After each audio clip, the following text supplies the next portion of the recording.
Hey, what's going on, you guys? This is James Pratt, president of Marketing for Gold, host of the Marketing for Gold podcast, and I am here with Spencer Carpenter, founder of Outlier Audio. Welcome to the show, Spencer.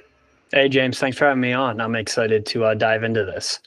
Yeah, so, I know a bunch about Outlier Audio, but why don't you tell us that you've done a lot of cool stuff?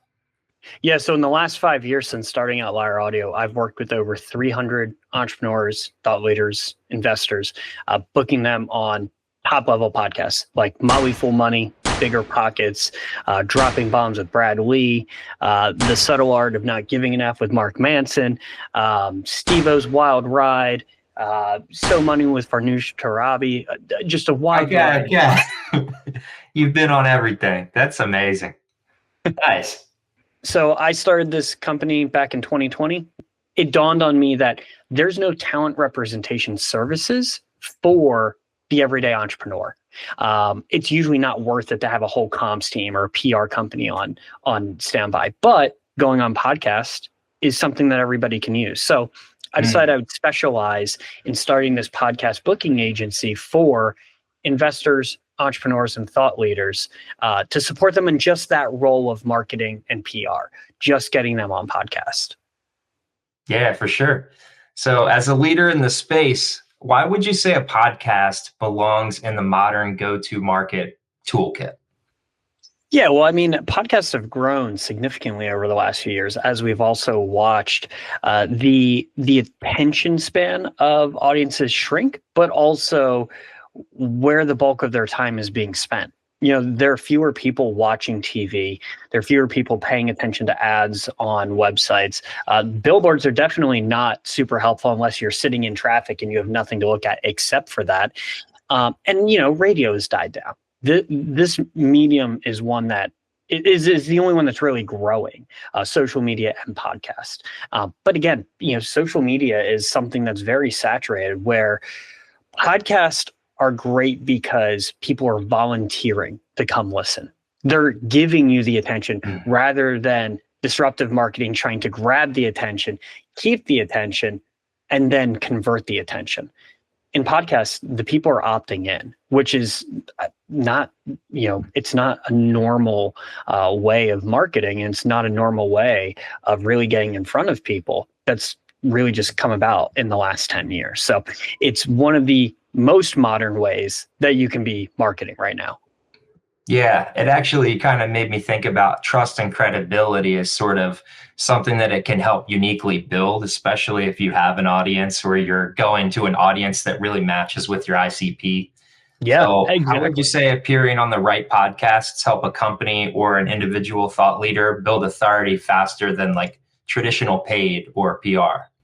Yeah, well, I mean, kind of going back to what we were just mentioning about the disruptive versus opting in. We know that but companies pay massive amounts of money for 30 seconds of Super Bowl ad time. It's still disruptive, even though people are expecting it. And how much they pay for just 30 seconds. Most podcasts, though, are 25 to 45 or 60 minutes.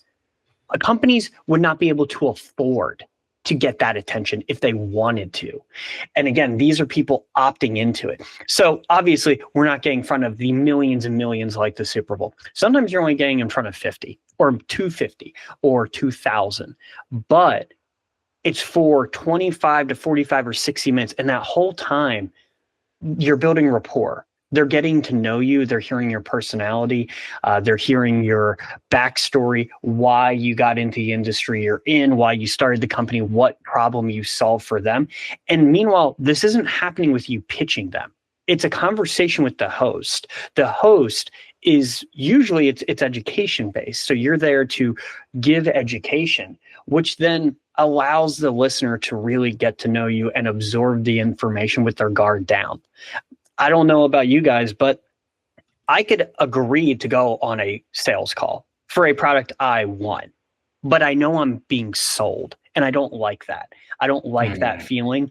They tell me that, I really like you, so I'm going to give you a discount. It's like, yeah, that might be true, and I appreciate the discount, but like, are you bullshitting me? Or, I don't know if this is just part of the process. I don't like feeling sold, even if I'm getting something that I want. So True. the podcast platform is one where, you know, you get to build that rapport with the listener. And then if they choose to reach out, they're already warm, even though you don't know them. I wouldn't even say it's a warm lead. It's a pretty hot lead if they go from listening to you on a podcast to then reaching out. At that point, they just want to know the price or the process. They already are interested in what you're selling and interested in buying it from you. They just need a little more information to make an informed decision at that point. But it's just odd because like it's a very hot lead, even though you've never talked to them. So that's the important part about like the trust and credibility piece is the time that you get to spend with the audience before you ever actually interact with them is the same amount as a sales call. Yeah, so it's kind of got me thinking about how there's the top of funnel awareness is something that you don't always get to experience arm in arm with your prospect, right? They're doing all the education. We know the stats. I think it's over 80% of the buyer research is done pre-interaction. So by the time, a lot of the times companies are interacting with you, they've already gone through all these different placements, podcasts being one of them, where you're building that trust and credibility.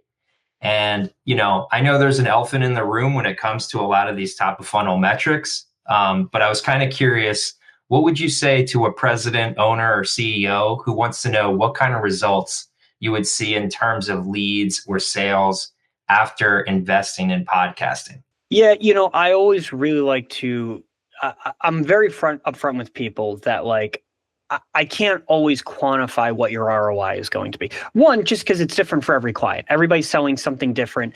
Their price point is different. What they invested is different.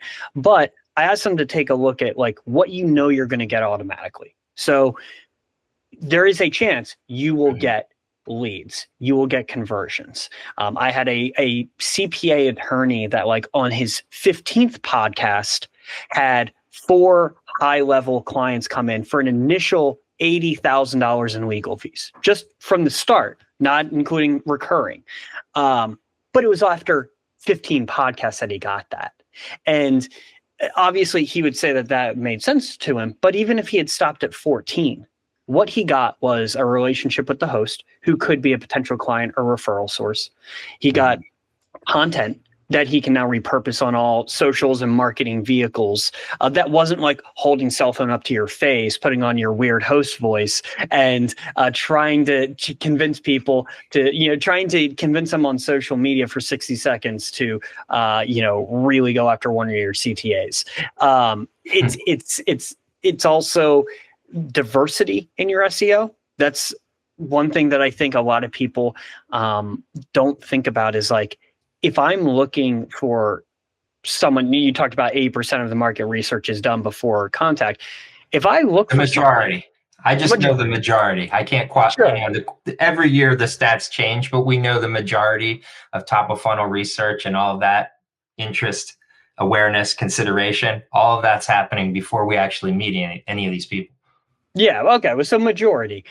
If the majority of the research I find though, is your website, your LinkedIn, and your Instagram where you say great things about yourself, it doesn't help me a whole lot. And look, I'm in PR. I know when people do paid Yahoo Finance articles that are really just press releases that go out to Business Insider and 300 other no-name media outlets. They all have the same title. Like, I'm not fooled by that as someone that knows what I'm looking for. But if you add 10 podcasts, you do 10 podcasts, you never do any other podcast, that's really going to diversify the SEO. And it's because one podcast is really promoting through Apple Podcasts, one's really promoting through Spotify, one's really promoting on Substack, and one's on YouTube. They're usually putting it out on all the platforms, but maybe one is better than the other for them. So that's really going to diversify the results coming back. Also, all of these conversations are unique. The titles are different. The hosts are different names. The variety of backlinks. And it's really hard to get that without for most companies, they really need to pay to be in Forbes and Inc. and all of this stuff. But there's low-hanging fruit in podcasts. And this doesn't matter whether or not the podcast is big or small. If you do 10 of them, you're going to really diversify the backlinks and the SEO that's coming back through Google. And I mean, James, if you were to look my name up, there are, episodes out there that I forget about because I did them so long ago, but the show has grown. So their results are still very relevant when searching on Google. And also it's great because the name of the podcast itself also lends credibility to you. So if it's called The Innovative CEO and we get you on that show, now people associate your name when they see, oh, he was on the Innovative CEO show. That sounds really legit. It might have 2 listeners. I have no idea. But the Innovative CEO title sounds fantastic. And I think more often than not, especially as people are doing this research, I work with a lot of investors that are raising tens or hundreds of millions of dollars for investment. They look at podcasts as a way to build that authority and that diversity in their SEO as well. I don't imagine that the people always researching them are listening to every episode. They will Google the name, see how much is there, and they're like, oh, crap. It's the social proof. Yeah, he must be legit. Like, maybe I'll go listen to one of them. I'm not listening to 10, but they see there's 10 there. And let me be clear. 10 is what I figure is like the baseline for really maximizing something like SEO diversity and getting a bunch of content. But I know people that have done hundreds of podcasts. And that's where over time, doing podcasts for years and really incorporating it into their overall marketing strategy is where you're going to get the most out of it. And you will in turn see leads. Yeah, I think just in this short conversation with you, I've kind of realized that podcasting is sort of the ultimate backlink strategy in 2025 and beyond, because a lot of backlink execution is really boring. And I'll be honest with you, I've been in SEO and I do SEO and guest posting and paying for backlinks. It is a rigmarole. And at least podcasting, there's that huge social proof element baked into it. Not to mention it's interactive. We all know videos got the highest engagement. I mean, it's kind of a no-brainer in the modern toolkit. Let's jump into thought leadership specifically. Why is the CEO or founder a great person to go on these shows instead of just somebody from the marketing team? Well, I do think that there's a variety of podcasts out there. And there are some that are only interviewing the CMO. And so there is opportunity to have your whole C-suite or different representatives within your company have different skill sets to get their name out there. In fact, I do encourage that. It's hard to have a marketing agency develop 10 pitches and then manage 10 people's schedules, but it is a way to really bring up everybody. However, I was seeing someone talk about this a while ago, like 20 years ago, nobody knew the names of CEOs. They maybe knew Steve Jobs, but like now, all of the biggest brands, the names of their CEOs. They are turning themselves into their own brands. And that's really important if like you feel that you need to be a driving force in your company. This is the way to do it. Obviously, you can keynote speak and you can write books and stuff like that. But I mean, right now, a book is just another marketing vehicle for everything else. But something like a podcast, whether you're being a guest on podcasts or starting your own, this is the way for you to most efficiently get your name, your likeness, your perspective, your personality, all of these things out there in real time. And I say real time because like you could start a podcast if you want. In 2 years, you're in a very different space in the company, but that's okay because you're putting out podcasts each week or you're going on podcasts each week and you're being able to refresh the message as needed. But, there are some people where the CEO is not the face. Maybe it's the COO instead. Whoever you think needs to be the face of your company can do this. But again, it's something where you can have individuals, a variety of individuals within your company out there spreading some of your philosophies from different viewpoints and different angles across a variety of industries. That makes sense. As far as audience targeting goes, how do you make sure a podcast's audience aligns with the company's ideal customers and prospects? That question is answered usually by the name of the show or the description of the show. So there are podcasts in real estate that are only for multifamily. There are some that are only for flipping. And there are some that are real estate broadly, that they're agnostic. They just like talking to real estate investors. They understand that there are people that want to understand it from all angles. So coming back to the question of, a CEO going onto a show, if they are a CEO that maybe they're in recruitment, maybe that's the company. There are shows that talk about recruitment. And that's good for an SEO leadership standpoint and trust and credibility. He was on the CEO leadership, the CEO recruitment, podcast, whatever it might be. And then there are other shows that are more targeted towards small or mid-sized business where you might actually get some of that. You might get a conversion there from someone that needs a recruiter. But just from that one example, have two avenues that a CEO could go down. The credibility play through shows that highlight people in the recruitment industry. And then the more broad, this is probably small business owners or medium-sized business owners listening to this show. So we look for, obviously it's dependent on the client, but we look for what are the keywords, who are your customers, what are the problems you solve, and then let's go try and find some podcasts that have a focus on solving that problem for that person. Would you say there is a large market of podcasts for different B2B companies, manufacturers, and things?